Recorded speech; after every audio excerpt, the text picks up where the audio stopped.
आज की कहानी अनजाने रिश्ते।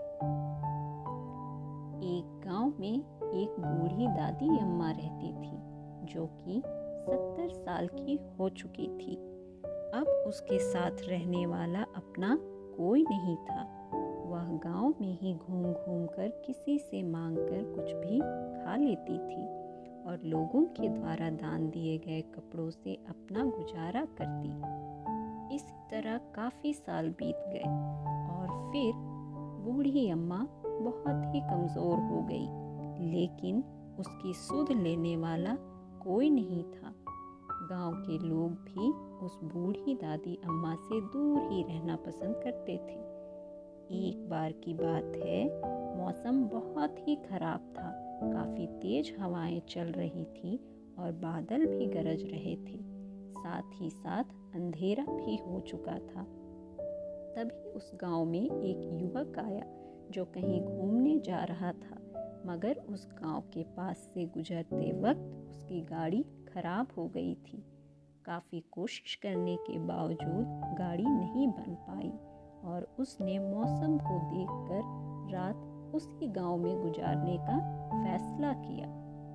मगर गांव छोटा होने के कारण वहाँ कोई होटल या लॉज नहीं था, इसलिए उसने पास के किसी घर में ही ठहरने का फैसला किया और सामने वाले घर में ठहरने की जगह मांगने के लिए चला गया। लेकिन किसी गांव वाले ने उन्हें अपने घर में ठहरने के लिए जगह नहीं दी।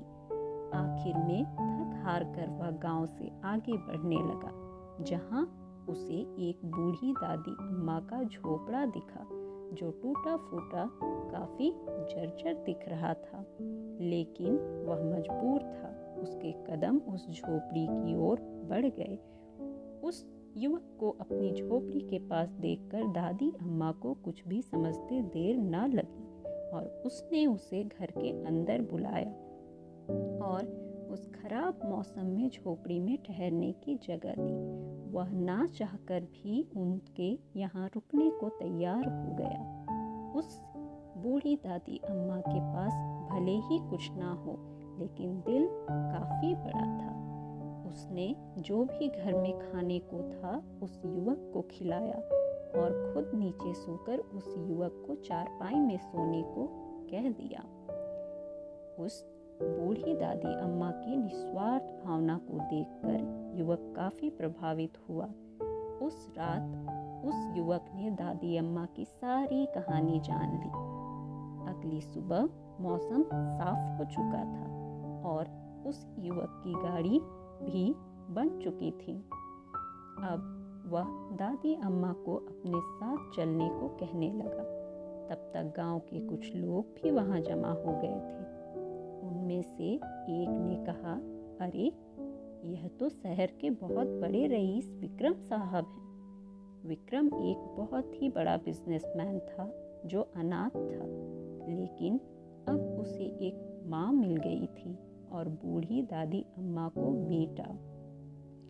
बूढ़ी दादी अम्मा भी खुशी खुशी उसके साथ चलने को तैयार हो गई, क्योंकि उसके आगे पीछे भी कोई नहीं था। गांव वाले बस उन दोनों को झोपड़ी से दूर गाड़ी में सवार होकर शहर की ओर जाते देखते रह गए। अगर आपको ये कहानी अच्छी लगी, please like, share, subscribe story हट चैनल।